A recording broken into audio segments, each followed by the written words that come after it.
Hello friends, ಎಲ್ರಿಗೂ ನಮಸ್ತೆ. ಸ್ವರ್ಣ ಕಿಚನ್ಗೆ ನಿಮ್ಮೆಲ್ಲರಿಗೂ ಸ್ವಾಗತ.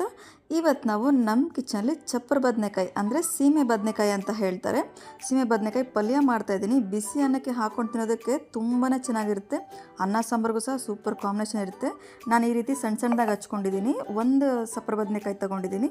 ಈಗ ಇದನ್ನು ನಾವೀಗ ಕುಕ್ಕರಲ್ಲಿ ಹಾಕೋಬೇಕಾಗಿದೆ. ಕುಕ್ಕರಲ್ಲಿ ಹಾಕ್ಕೊಂಡು ಇದ್ರ ಜೊತೆಗೆ ಹಾಗೆ ನಾನಿಲ್ಲಿ ಒಂದು 50 ಗ್ರಾಮ್ ಆಗೋಷ್ಟು ಕಡಲೆಕಾಳನ್ನ ಒಂದು 20 ನಿಮಿಷ ಹಿಂದೆ ನೆನೆಸಿಟ್ಟಿದ್ದೆ. ನೆನೆಸ್ಬಿಟ್ಟು ಹಾಕಿದ್ರೆ ಚೆನ್ನಾಗಿರುತ್ತೆ. ಈಗ ಅದನ್ನು ಸಹ ಹಾಕ್ಕೊಳ್ತೀನಿ. ಹಾಕ್ಕೊಂಡಿದ್ದಕ್ಕೆ ಒಂದು ಸ್ವಲ್ಪ ಈ ಚಪ್ಪರ ಬದನೆಕಾಯಿ ಅದೇ ರೀತಿ ಕಡಲೆಕಾಳು ಇದು ಮುಳುಗೋಷ್ಟಿಗೆ ಹಾಕ್ಕೊಂಡ್ರೆ ಸಾಕಾಗುತ್ತೆ. ನೀರು ರುಚಿಗೆ ತಕ್ಕದಷ್ಟು ಉಪ್ಪನ್ನ ನೋಡಿ ಹಾಕ್ಕೊಳ್ಳಿ. ಒಂದು ಸ್ವಲ್ಪ ಕಡಿಮೆ ಆದರೂ ತೊಂದರೆ ಇಲ್ಲ. ಹಾಕೊಂಡು ಸರಿ ಚೆನ್ನಾಗಿ ಮಿಕ್ಸ್ ಮಾಡಿ ನಾವಿಲ್ಲಿ ಮೀಡಿಯಮ್ ಫ್ಲೇಮಲ್ಲಿ ಇಟ್ಬಿಟ್ಟು ಒಂದು ವಿಸಿಲ್ ತೊಗೊಂಡ್ರೆ ಸಾಕಾಗುತ್ತೆ. 2 ವಿಸಿಲ್ ಎಲ್ಲ ಬೇಡ, ಒಂದೇ ವಿಸಿಲ್ ಸಾಕು. ನುಣ್ಣಗಾಗ್ಬಿಡುತ್ತೆ. ಈಗ ನೋಡಿ ಒಂದು ವಿಸಿಲ್ ಬಂದಾಗಿದೆ. ಈಗ ನಾನೀಗ ಓಪನ್ ಮಾಡಿ ತೋರಿಸ್ತೀನಿ. 2 ವಿಸಿಲ್ ಹಾಗೆ ಎಲ್ಲ ತೊಗೊಂಡ್ರೆ ಏನಾಗುತ್ತೆ, ಕಡಲೆ ಬೇಳೆ ಇದೆಲ್ಲ ಅದೆಲ್ಲ ನುಣ್ಣಗಾಗ್ಬಿಡುತ್ತೆ, ಚೆನ್ನಾಗಿರೋದಿಲ್ಲ. ಅದು ತಿನ್ನೋ ಟೈಮಲ್ಲಿ ನಮ್ಗೆ ಹಾಗೆ ಬಾಯಿಗೆ ಸಿಗಬೇಕು. ನೋಡಿ ಈ ರೀತಿ ನಾವು ಪೀಸ್ ಮಾಡಿದಾಗ 2 ಪೀಸ್ ಆಗಬೇಕು. ಈಗ ನೋಡಿ ಇದು ಕರೆಕ್ಟಾಗಿದೆ. ಈಗ ಇದರಲ್ಲಿ ನೀರನ್ನ ಸಪ್ರೇಟ್ ಮಾಡಿ ಇದನ್ನು ಸಪ್ರೇಟ್ ಮಾಡಿ ನಾವೀಗ ಇದನ್ನು ಪಕ್ಕಕ್ಕೆ ಇಟ್ಕೊಳ್ಳೋಣ. ನಾನಿಲ್ಲಿ ಬಾಣಲಿದಲ್ಲಿ ಈಗ ಒಗ್ಗರಣೆ ಹಾಕ್ಕೊಳ್ತಾ ಇದ್ದೀನಿ. ಬನ್ನಿ ಈಗ ಒಗ್ಗರಣೆ ಸ್ಟಾರ್ಟ್ ಮಾಡೋಣ.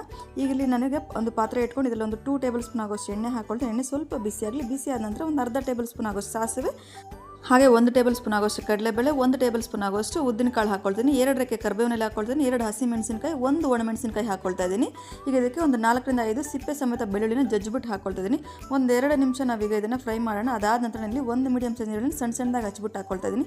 ಇದು ಸ್ವಲ್ಪ ಈರುಳ್ಳಿಗೆ ನಾವೀಗ ಉಪ್ಪು ಹಾಕ್ಕೊಂಡು, ಉಪ್ಪು ಹಿಡಿದ್ರೆ ಚೆನ್ನಾಗಿರುತ್ತೆ. ಹಾಗಾಗಿ ಮತ್ತು ಬೇಗನೂ ಸಹ ಅದು ಮೆತ್ತಗಾಗುತ್ತೆ. ಅದಕ್ಕೋಸ್ಕರ ಈಗ ಇದನ್ನು ಒಂದು 2 ರಿಂದ 3 ನಿಮಿಷ ಫ್ರೈ ಮಾಡ್ಕೊಂಡು ಅದಾದ ನಂತರ ನಾವೀಗೇನೀಗ ಬೇಯಿಸಿಟ್ಕೊಂಡಿದ್ವಿ ಅದನ್ನು ಹಾಕ್ಕೊಂಡು, ನಾನಿಲ್ಲಿ ನೀರು ಹಾಕ್ಕೊಳ್ತಿಲ್ಲ. ನೀರು ಹಾಕ್ಕೊಳ್ಳೋದು ಬೇಡ, ಹಾಗೆ ಹಾಕ್ಕೋಬೇಕಾಗುತ್ತೆ. ಈಗ ಅದನ್ನು ಹಾಕ್ಕೊಂಡು 1 ರಿಂದ 2 ನಿಮಿಷ ಚೆನ್ನಾಗಿ ಮಿಕ್ಸ್ ಮಾಡ್ಕೊಳ್ಳೋಣ. ಮಿಕ್ಸ್ ಮಾಡ್ಕೊಂಡ ನಂತರ ನಾವೀಗ ಇದಕ್ಕೆ ಒಂದು 2 ಟೇಬಲ್ ಸ್ಪೂನ್ ಆಗೋಷ್ಟು ಕೊತ್ತಂಬರಿ ಸೊಪ್ಪು ಹಾಕ್ಕೋಬೇಕಾಗುತ್ತೆ. ಅದೇ ರೀತಿಯಲ್ಲಿ 1 ಹಿಡಿ ಆಗೋಷ್ಟು ಕೊಬ್ಬರಿನ ತುರಿದ್ಬಿಟ್ಟು ಹಾಕ್ಕೊಳ್ತಿದ್ದೀನಿ. ತುಂಬಾ ಚೆನ್ನಾಗಿರುತ್ತೆ, ತುಂಬ ಈಸಿಯಾಗಿ ಮಾಡ್ಕೋಬೋದು. ಇನ್ನೊಂದು ಸರಿಗೆ ಚೆನ್ನಾಗಿ ಮಿಕ್ಸ್ ಮಾಡಿ ಡೈರೆಕ್ಟ್ ಸರ್ವ್ ಮಾಡ್ಕೊಳ್ಳಿ.